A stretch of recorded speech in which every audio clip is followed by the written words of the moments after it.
que es una, o puedo ir a raíz de la resolución de esta prueba. Ya se está viendo en la pantalla, voy a hacer crecer un poquito más para que ustedes lo vean con mayor detalle. Listo, ahí está. En este caso está remarcado, esta pregunta debió haber venido, a ver, vamos a ver, dice, ¿no? Si están los colegas ahí presentes, sería importantísimo, si tuvieran alguna dificultad, hacer el corte en cualquier instante, ¿no? Dice, la maestra del sexto grado tiene a la gran mayoría de sus estudiantes llevando sus clases a través de la Estrategia Nacional de Aprendo en Casa, por medio de la web. El día martes recibió varios reportes de las evidencias de aprendizaje de sus estudiantes sobre la redacción de un manifiesto para contribuir en el cuidado y la conservación del medio ambiente frente al agresivo nivel de contaminación. Ese es el caso, ¿no? En los ítems conocemos esto como el caso o el tronco de la pregunta, ¿no? Porque a partir de ello se desprende la pregunta que es ese uno. Dice, según el caso, ¿cuál de las siguientes acciones le ayudará a dar una mejor retroalimentación a sus estudiantes en base a las evidencias?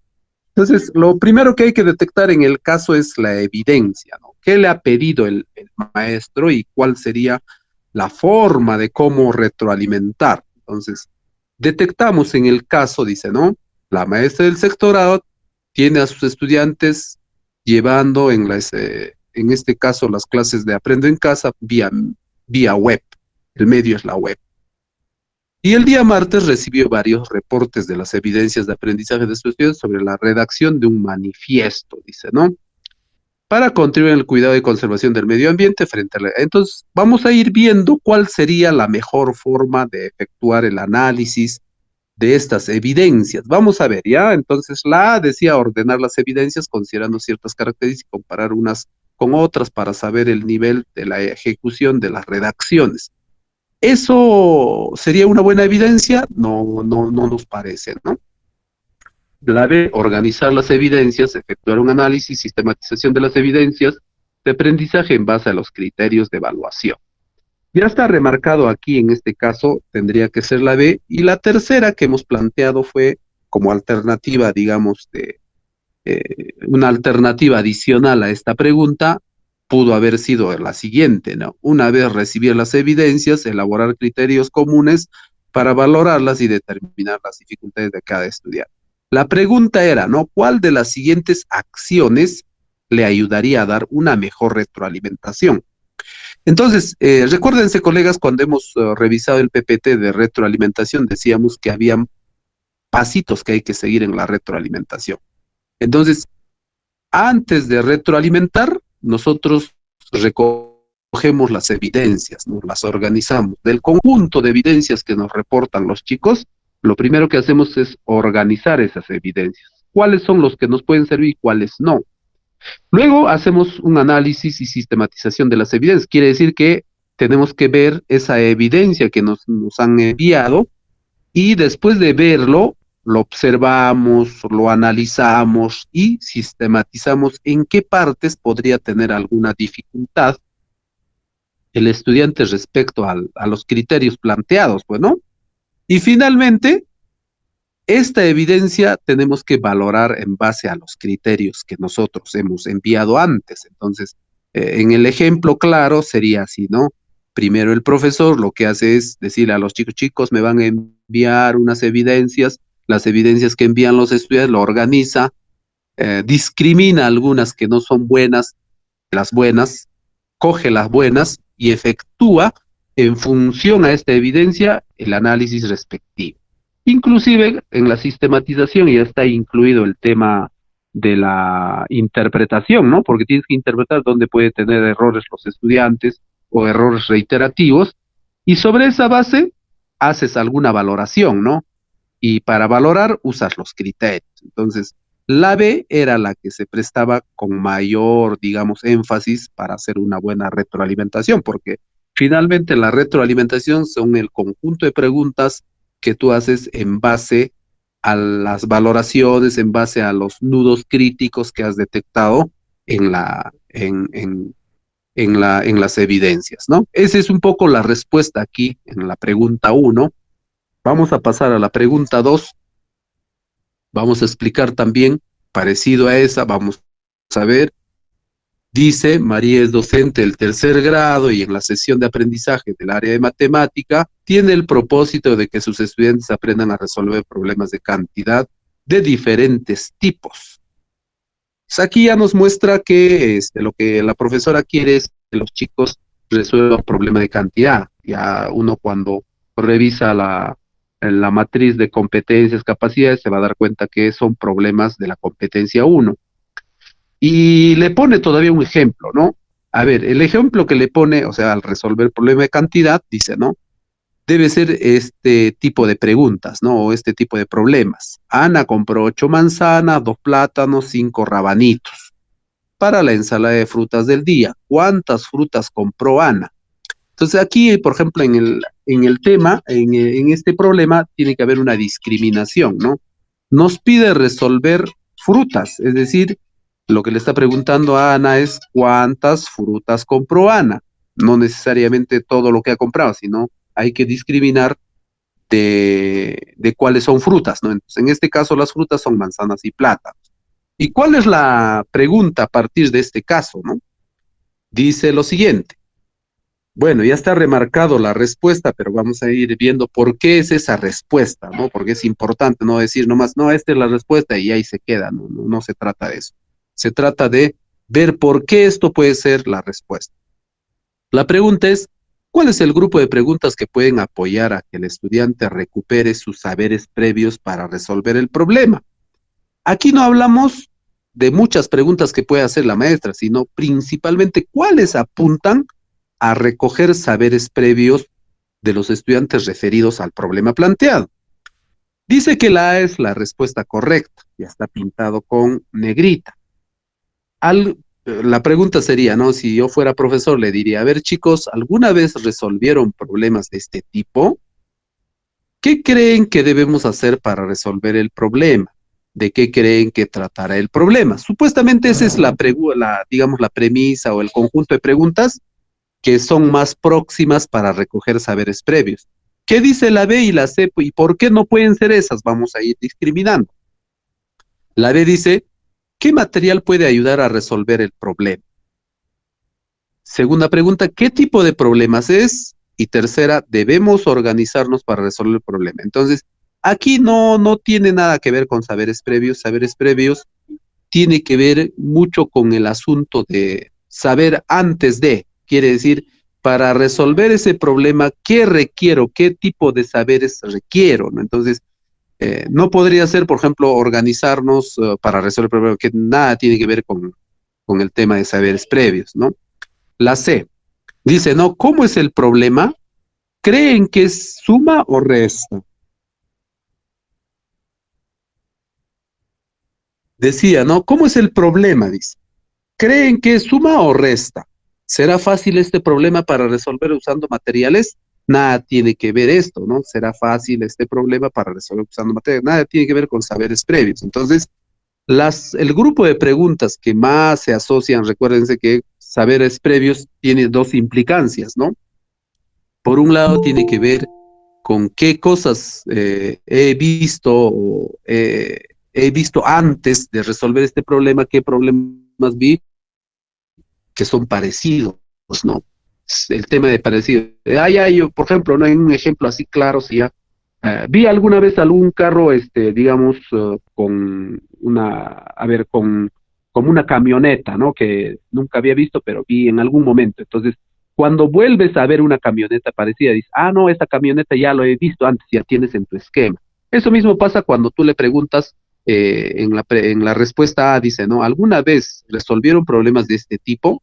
Quiere decir que al estudiante le está diciendo, jóvenes o chicos, ¿alguna vez ya has tenido oportunidad de ver este tipo de problema? Entonces, ¿qué estás diciendo? ¿No? El estudiante puede decir, sí, alguna vez ya he resuelto este tipo de problemas. La segunda dice, ¿qué creen que debemos hacer para resolver el problema? Entonces, si el estudiante tuvo alguna oportunidad de haber visto algún tipo de problema parecido, ya tiene alguna estrategia. Entonces, estás preguntando por los saberes previos referidos a la estrategia. Y luego dice, ¿no? ¿De qué creen que tratará el problema? ¿A qué refiere? Refiere a que De repente, con una sola mirada, el estudiante ya sabe qué hacer. Quiere decir que en sus esquemas ya hay algunas, digamos, premisas, algunos enunciados que alguna vez resolvió que se parecen a esto. Entonces puede rápidamente el estudiante decir, no, trata de sumar, o trata de restar, o trata de tal cosa. Entonces ya tiene ideas. Entonces, por esa razón, es más próximo la respuesta o la alternativa A para que sea la alternativa correcta, ¿no? En este caso. La tercera pregunta y el tronco o el caso dice lo siguiente, ¿no? Ángela, docente del primer grado, tiene el carácter muy emocional y disciplinado. Al planificar las experiencias de aprendizaje se vio en la preocupación de que hasta dicho momento los estudiantes no tuvieron oportunidad de desarrollar los cuadernos de trabajo, sobre todo el de ciencia y tecnología. Por ello puso como meta que en la primera sesión que le corresponde en la semana, todos los estudiantes de su aula, pues no, de manera individual desarrollarán las actividades de ciencia y tecnología desde la página 20 hasta la página 35, en forma secuencial. De esta manera podrá mostrar algunos avances del cuaderno entregado por el Minedo. La preocupación de la profesora, mostrar algunos avances. Sobre ese caso se plantea la siguiente pregunta. A ver rápidamente. Según el caso, ¿qué aspectos y o condiciones de un aprendizaje significativo estará obviando la docente Ángela durante las actividades pedagógicas de desarrollo de los cuadernos de trabajo? Recuérdense, colegas, cuando hemos trabajado aprendizaje significativo, hemos visto que hay aspectos o condiciones para que este aprendizaje significativo se dé. Y en todo caso, ¿cuáles serían la respuesta correcta? En este caso, ya está pintadito de negro, y ahí es la B, dice la A, ¿no? La significatividad lógica del material, la B, la significatividad psicológica del material, y C, la motivación representacional del material. Entonces, ¿por qué razón la B es la respuesta, no? En primer lugar, la primera premisa que nos debe ir, digamos, ayudando a resolver esta pregunta es esta de aquí, ¿no? Cuando en el caso se le pone la siguiente, ¿no? Dice que los chicos no desarrollaron el área o el cuaderno de ciencia y tecnología, y ahora la profesora, por esa preocupación natural, dice, chicos van a desarrollar desde la 20 hasta el 35 de manera secuencial. Entonces, ¿qué implica, no? Implica que generalmente en los procesos de aprendizaje, nosotros como docentes cuidamos aspectos esenciales del material, ¿no? Del material que tú le das al estudiante. Y Ausubel, cuando analizábamos este tema, decía también, ¿no? Señores, debemos cuidar que el material sea potente para el aprendizaje. Potente tiene que causar mucha motivación al estudiante que le incite a hacer, ¿no? Entonces, ¿cuál sería la premisa que involucra eso, que implica eso, ¿no? La A dice la significativa lógica del material. Cuando hablamos de significativa lógica, estamos hablando la secuencia lógica del material. Por ejemplo, ¿no? Yo si estoy trabajando sumas y estoy usando el material multibase, por decir en matemática, probablemente si yo trabajo sumas, me ayuda mucho, ¿no? Mucho me ayuda el material multibase porque tiene unidades, tiene decenas, tiene centenas, ¿no? Pero ¿cuál me ayudaría más, con mayor énfasis, con mucho más cuidado, trabajar, digamos, las sumas o la adición o estas problemáticas de PAEP aditivo, ¿no? En todo caso, yo pondría entre, digamos, si yo tuviera material multibase y el material, digamos, de la regleta de colores, yo tendría que elegir la regleta de colores. ¿Por qué? Porque es más lógico trabajar con estas regletas, porque están hechos de manera tal que entre 1 y el 10 hay un conjunto de materiales que representan inclusive los otros números, ¿no? Es decir, las otras cantidades, 2, 3, 4, 5, hasta el 9, ¿no? Entonces, yo tengo mayores posibilidades para yo trabajar operaciones aditivas usando el material, en este caso la regleta de colores, frente al uso de los materiales, por ejemplo, en este caso, que solamente tengo una dos o tres alternativas, ¿no? Como en este caso usar las unidades, las decenas y las centenas. Aunque haga el proceso de canje, no tiene mucho valor para yo desarrollar, por ejemplo, habilidades aditivas, ¿no? Más potente sería el material, en este caso el material regleta de colores, ¿no? Entonces, por esa razón, no podría ser esa, porque estamos buscando una condición adicional, ¿no? Porque la significatividad psicológica del material. Aquí viene la implicancia, ¿no? Todo material tiene que causar impacto, ¿no? Impacto, interés, motivación, ¿no? A nivel psicológico. Quiere decir que allá, el ganas de hacer, el ganas de activar, ¿no? Emocionalmente para hacer la tarea. Entonces, ¿qué le facilita a la profesora, no? Le dice, chicos, resuelvan el cuaderno de matemática desde el 20 hasta el 35 de manera secuencial. Entonces, de repente al estudiante no le gusta, ¿no? El material o las hojas o la actividad no le gusta, entonces, pero la profesora no está viendo esas condiciones, está viendo las otras condiciones, solamente el hacer, el hecho de, digamos, construir, ¿no? O tener el producto de que esté lleno las hojas del 20 al 35. Entonces, esas cositas hay que cuidar mucho y por esa razón hemos dicho, ¿no? En este caso, es la significatividad psicológica del material, porque eso está vulnerando la maestra al decir, ¿no? Chicos, trabajen de tal página hasta tal página, sin ver la condición de la emoción, la condición de que el material sea motivante para el estudiante para hacerlo, y de hecho también está rompiendo con otras estructuras, pero con mayor detalle respecto a la significatividad, ¿no?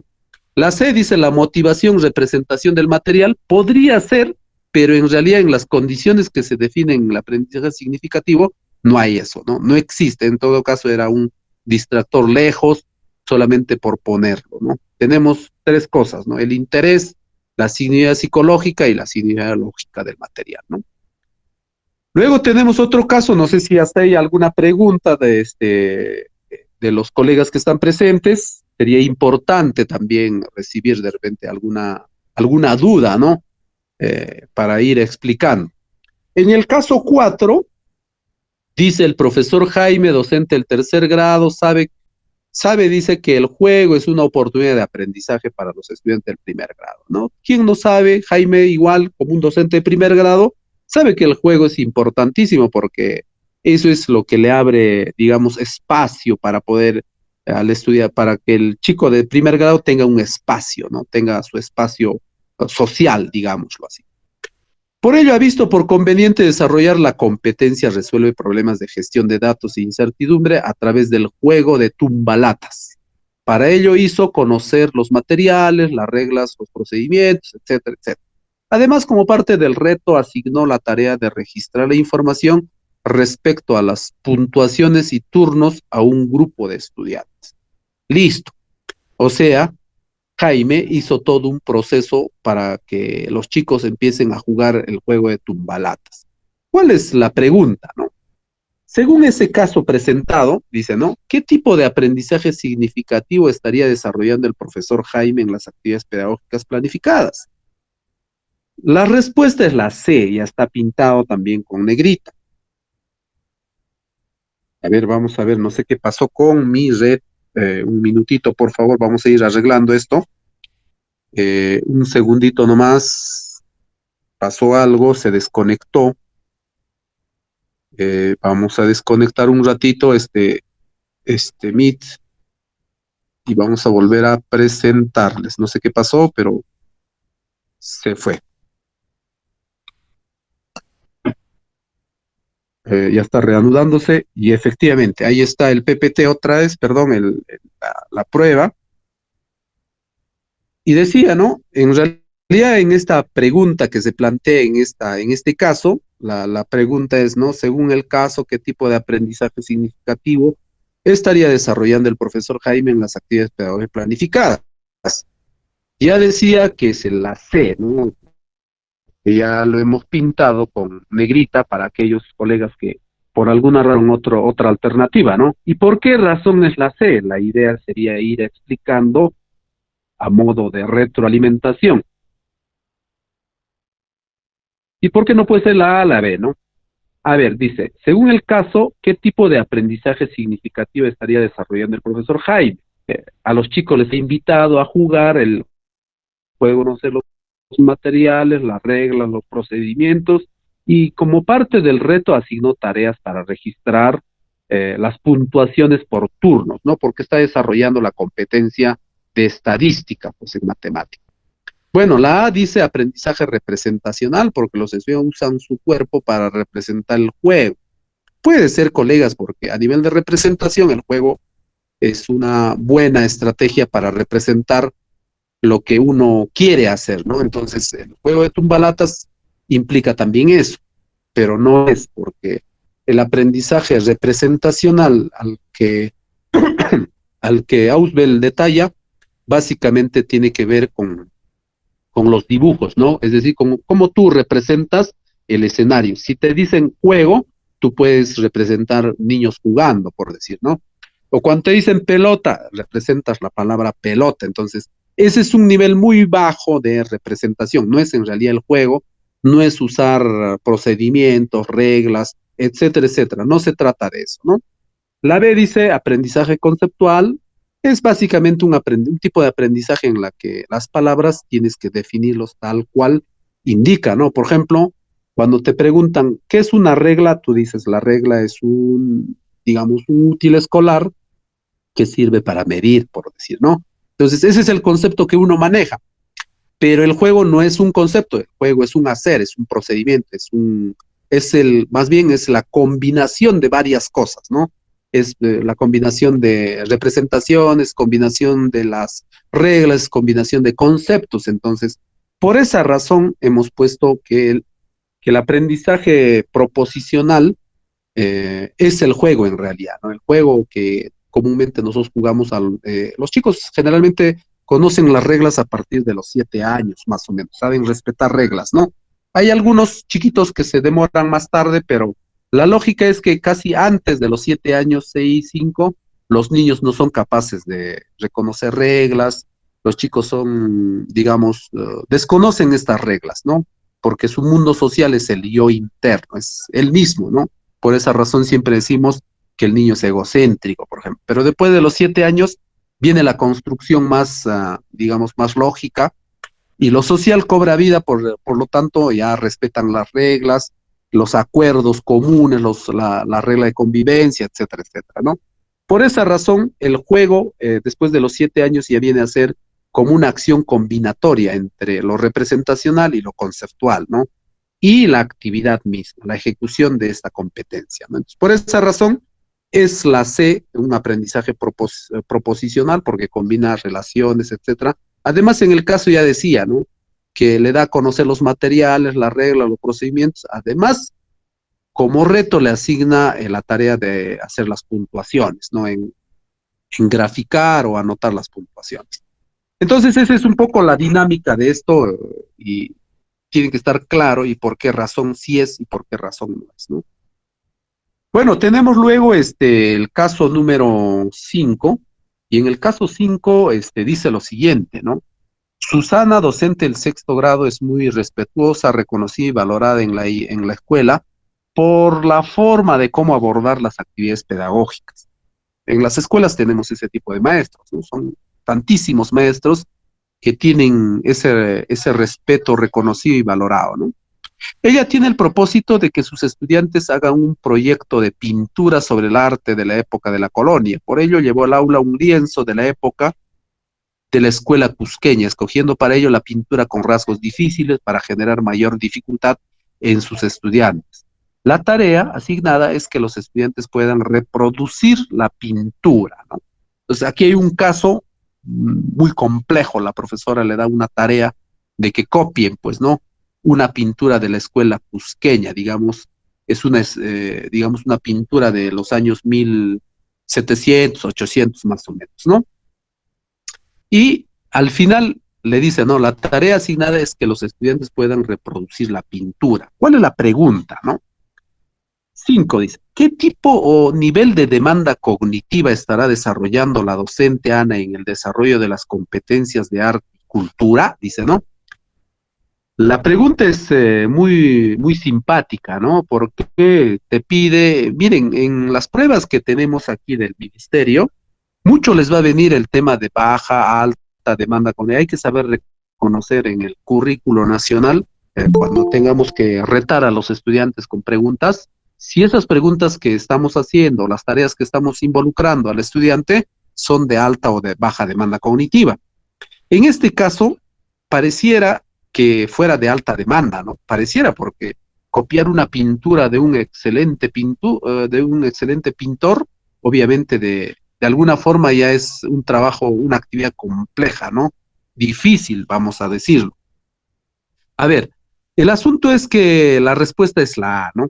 Vamos a ir viendo también aquí por qué razón es la A y por qué no puede ser las otras. En las tareas y actividades planificadas por Susana se observa que son de baja demanda cognitiva. Todo el mundo puede decir, ¿no? Oye, si copiar una pintura es totalmente difícil, ¿cómo va a ser baja demanda cognitiva, no? La B dice, ¿no? De acuerdo al caso, la docente está desarrolla actividades complejas de alta demanda cognitiva. Está. La gran mayoría de chicos creo que marcaron la B. Y la C, en el caso se nota que las tareas y actividades son difíciles, por lo que es de mediana demanda cognitiva. En realidad es la A porque el hecho de copiar como tal, es, digamos, ¿no? Copiar a ver, un cuento, el profesor pone en la pizarra y el chico copia, ¿no? O cuando en el salón de clase y anoten colegas, anoten, porque en las pruebas, no solamente de ascenso o las pruebas de ingreso a la carrera vienen estas, sino también en las otras pruebas hay que saber discriminar por qué una tarea que se le da al estudiante tiene alta o baja demanda cognitiva, ¿no? Entonces, mucho tiene que ver con las operaciones mentales que uno hace. Cuantos más operaciones mentales exige una actividad cualquiera, es de mayor complejidad, por lo tanto, genera mayores demandas cognitivas, ¿no? Mayor niveles su demanda cognitiva. Cuanto menos es la tarea exigida, digamos, una actividad planteada, y aunque sea tan difícil, pero hacer lo mismo implica tareas de baja. Por ejemplo, ¿no? Un escritor dice, a ver, les voy a poner este ejemplo, un escritor se vuelve ciego, ¿no? Y Marta Hildebrand es la escritora que se ha vuelto ciega, pero tiene una secretaria que se lo escribe, ¿no? Ella es columnista todavía de varios periódicos, pero también escribe libros, ¿no?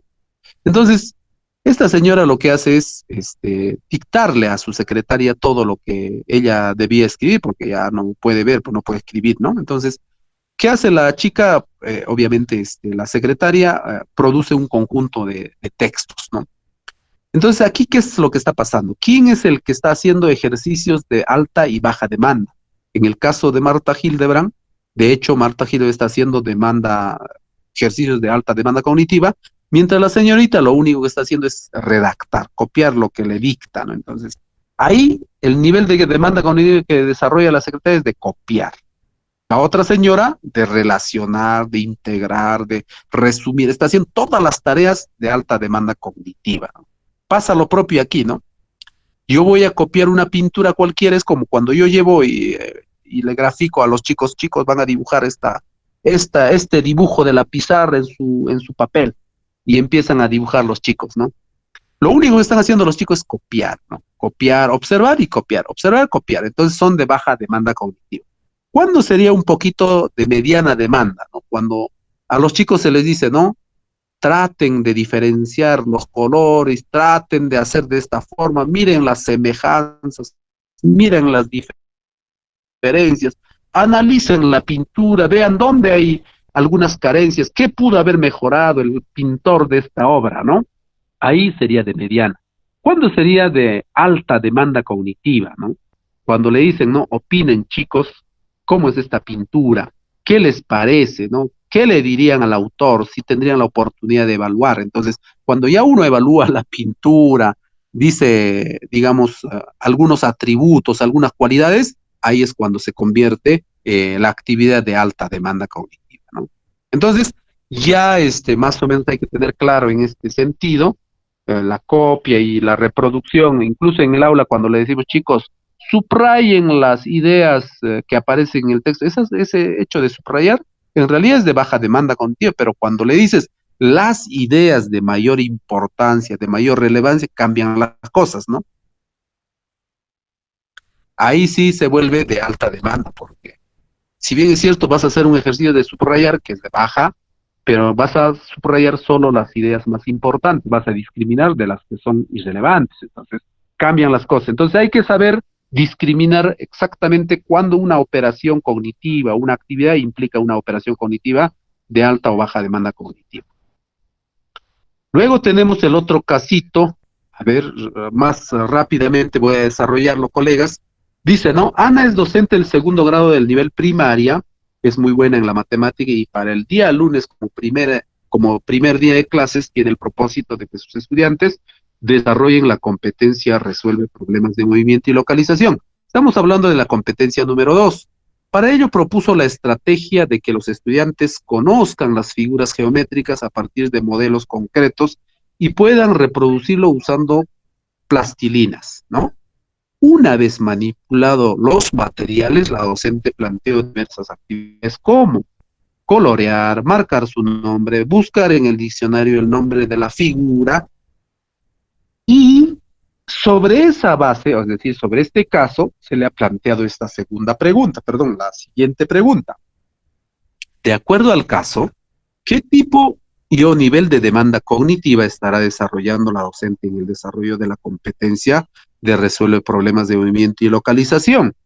Aquí también se pregunta, como en la anterior, ¿cuál es el nivel de demanda cognitiva en el trabajo dado por la maestra? La A, en este caso es la C, la respuesta correcta, pero vamos a revisar la A, la B y la C. ¿Por qué la C sí es correcta y la A y la B no lo son? Vamos a ver. Dice que la A, al realizar tareas de manipulación y otras actividades, permitió que los estudiantes desarrollen operaciones de alta demanda cognitiva.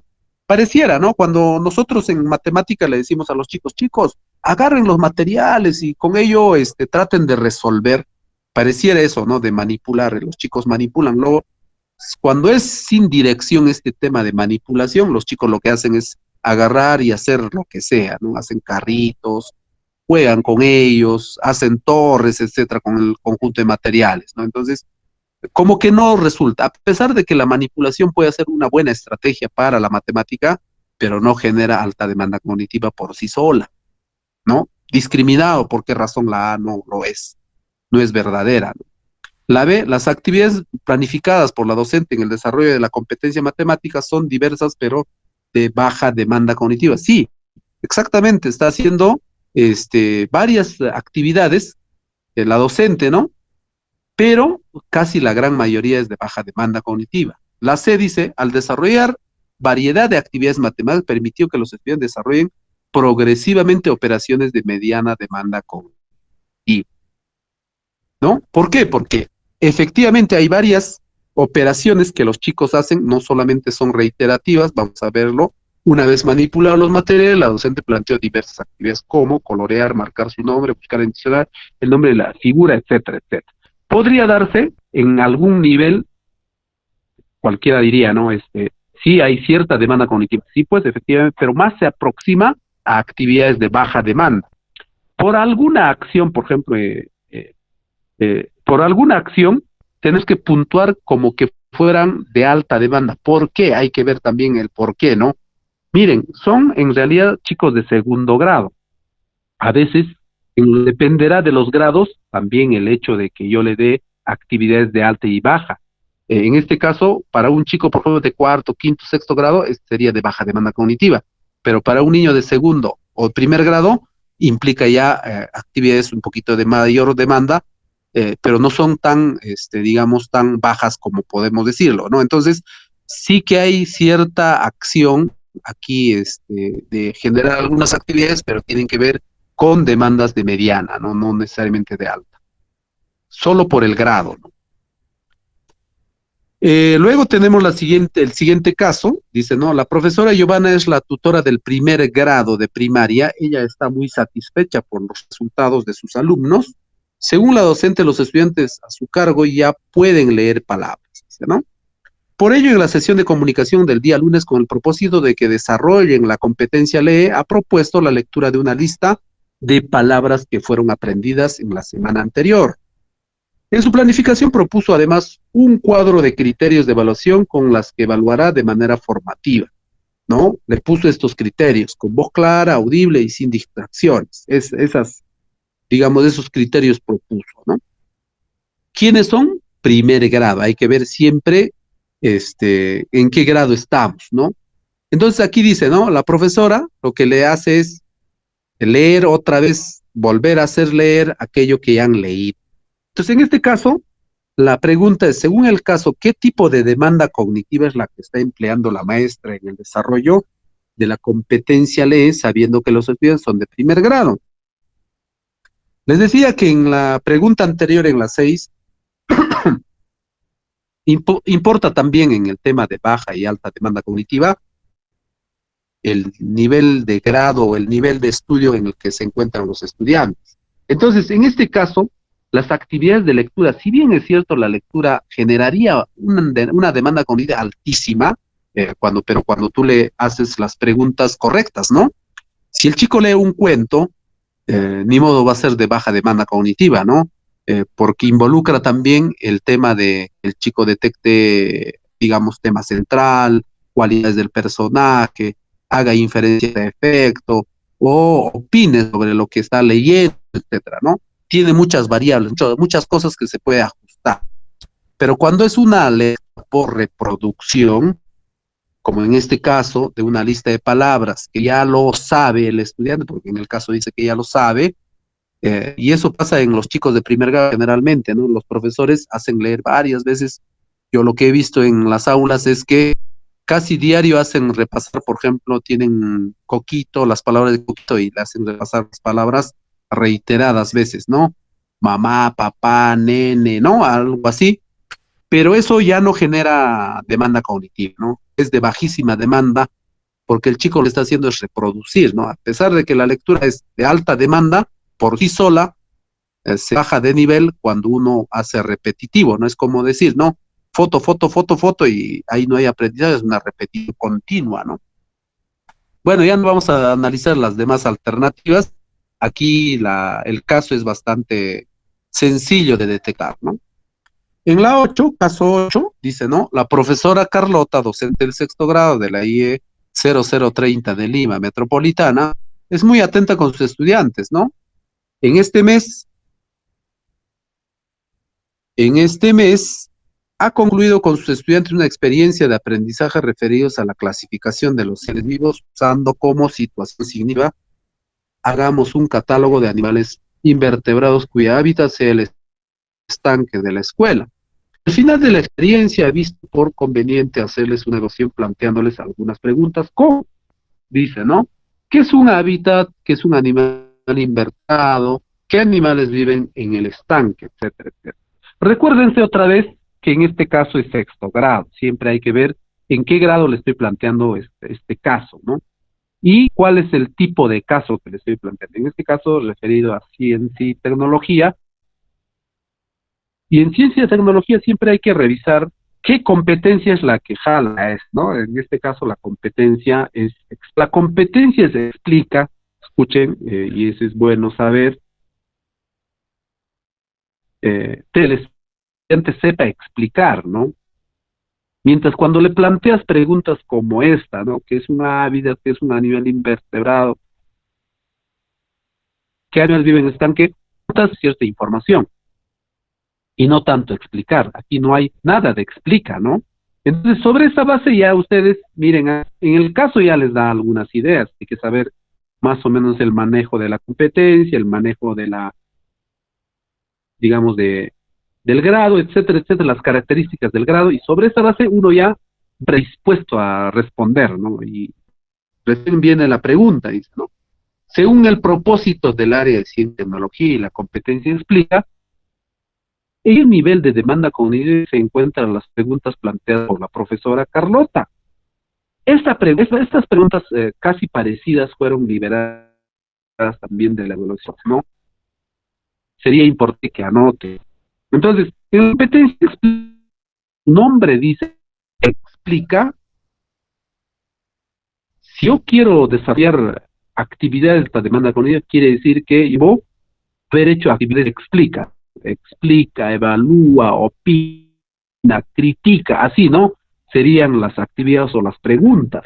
Pero en este caso las preguntas es que es un hábitat, que es un animal invertebrado, qué animales viven, todo es reproducción. Entonces, se anuncia que estas preguntas son de baja demanda cognitiva, ¿no? Entonces, ya no hay necesidad incluso de ir ahondando porque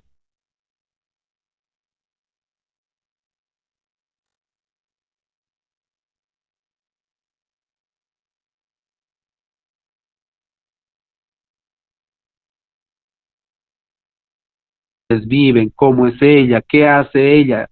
Preguntas así cerradas indican que son de baja demanda cognitiva porque finalmente el estudiante para responder hace uno o dos ejercicios mentales. Cuanto más ejercicios mentales hagamos o activemos mayores operaciones cognitivas, vamos a ir viendo que también los estudiantes van desarrollando mayores niveles de operaciones cognitivas, ¿no? Esa es un poco la dinámica y la lógica. Luego tenemos la otra, el otro caso, ya para la pregunta 9, dice el caso lo siguiente, ¿no? Valentina, que por muchos años ha enseñado tercero y cuarto grado, o perdón, grados, durante el desarrollo de la sesión de ciencia y tecnología sobre los alimentos, ha llevado al aula una receta sobre cómo preparar alimentos nutritivos que combatan la desnutrición. Además, hizo un listado de productos que contienen alto contenido de hierro. Este es un caso sacado en realidad de Aprendo en Casa de año pasado, cuando hemos ido trabajando las experiencias de aprendizaje. Muchos de ustedes que son profesores se habrán percatado que habían experiencias muy bonitas, como en este caso, ¿no? Se llevaba al campo de cómo mejorar nuestra capacidad alimentaria, ¿no? Sobre todo el tema de hierro. Nace de ahí este caso. Sobre la base de la actividad realizada, hizo preguntas a sus estudiantes. ¿Pueden mencionar los alimentos con mayor contenido de hierro? A lo que Daniel, un alumno perspicaz, responde que los chocolates y los otros productos de dicho color también tienen hierro porque se parecen a la sangrecita preparada. Quiere decir que en el salón prepararon sangrecita y vieron que la sangrecita tenía color chocolate. Digamos, pasamos de esa premisa, ¿no? Porque el caso refiere más o menos eso. De ese caso se ha extraído esta pregunta. De acuerdo al caso, ¿qué está demostrando Daniel frente a la sesión realizada por la docente Valentina? ¿Qué está demostrando este niñito Daniel frente a este caso? Voy a apagar el celular, me está sonando.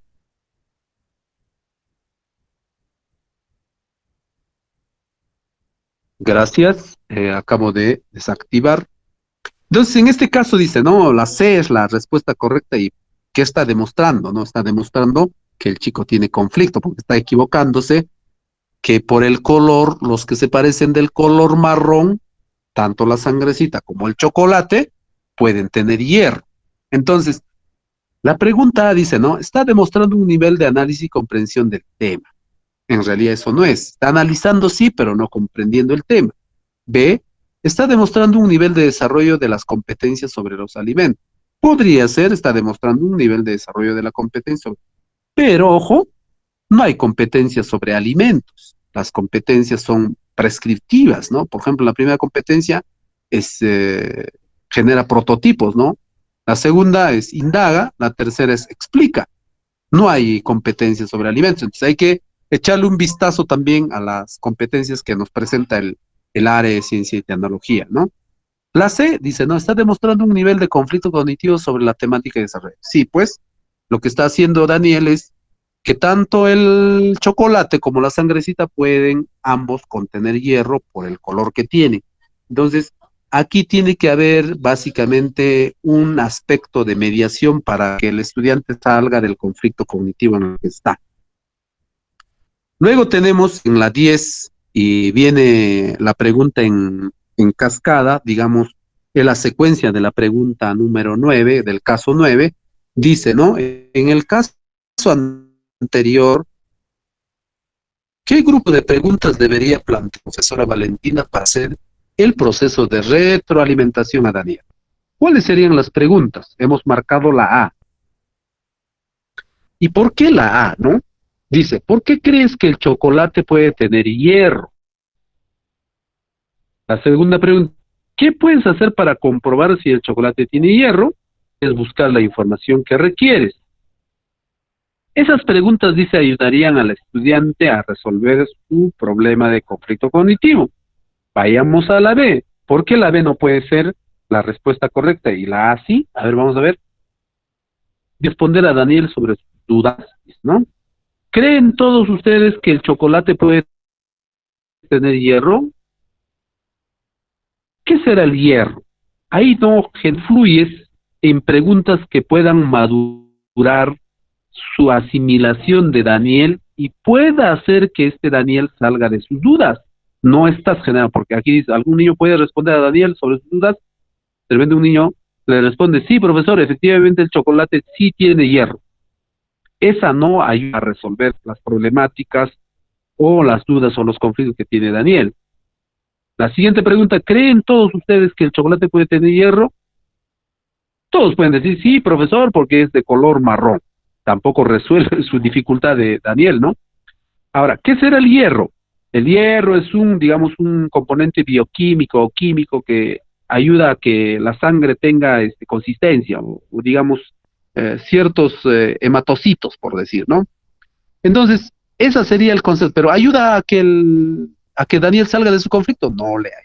Entonces, la B no tiene preguntas que ayuden al estudiante a resolver su dificultad, porque recuérdense, la retroalimentación es un proceso que permite que el estudiante resuelva sus dificultades internas, ¿no? Con una mediación. Si en este caso no está pasando eso, ¿no? La C, ¿cómo podemos saber si el chocolate tiene hierro? ¿Quién puede ayudarnos a resolver la duda? ¿Quién puede ayudarnos a resolver la duda de Daniel? Y la última pregunta, ¿se podría comprobar si el chocolate tiene hierro?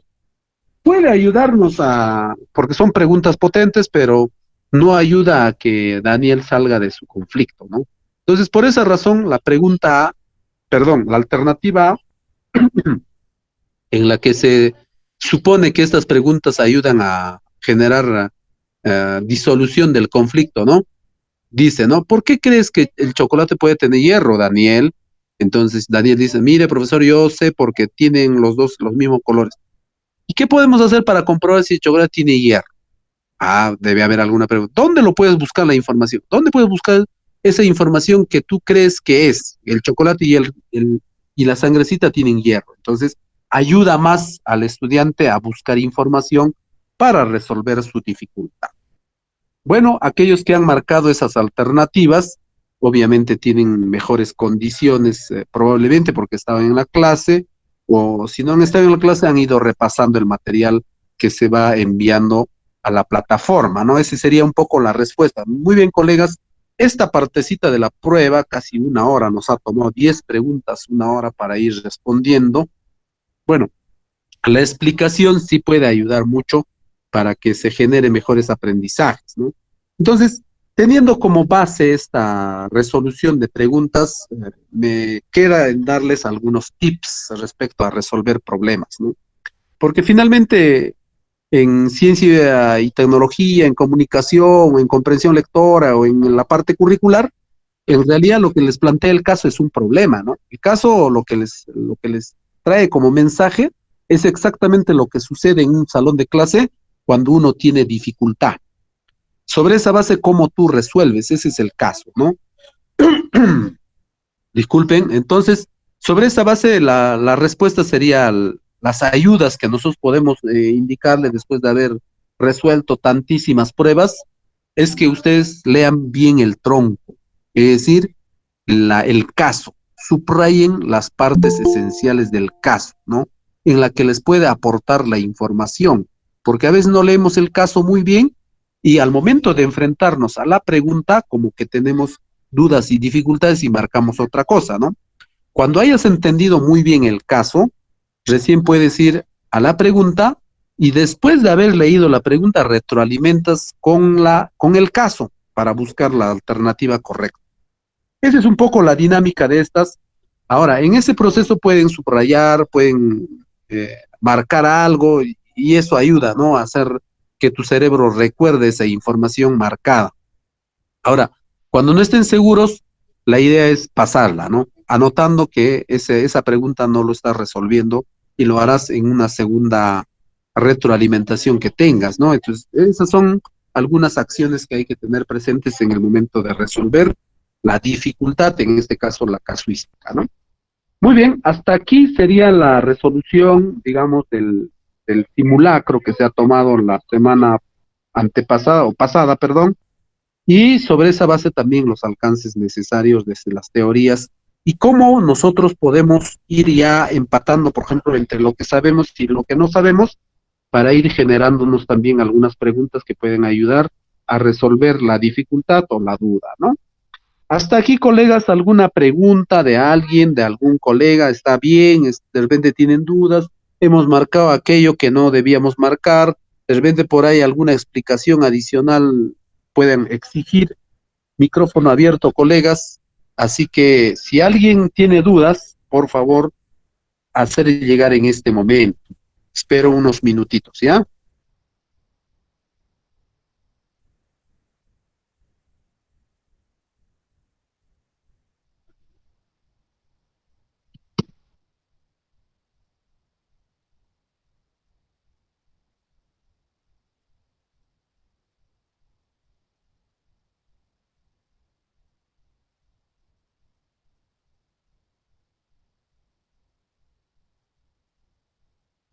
¿No?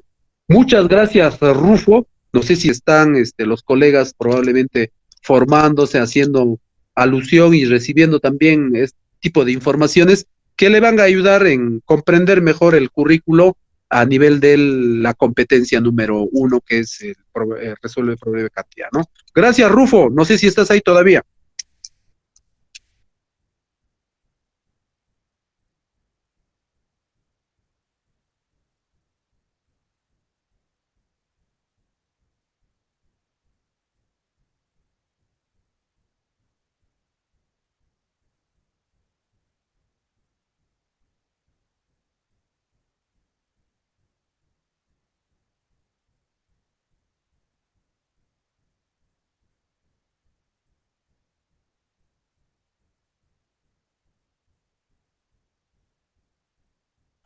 Ya, Rufo, sí, voy a... Buenas noches, buenas noches.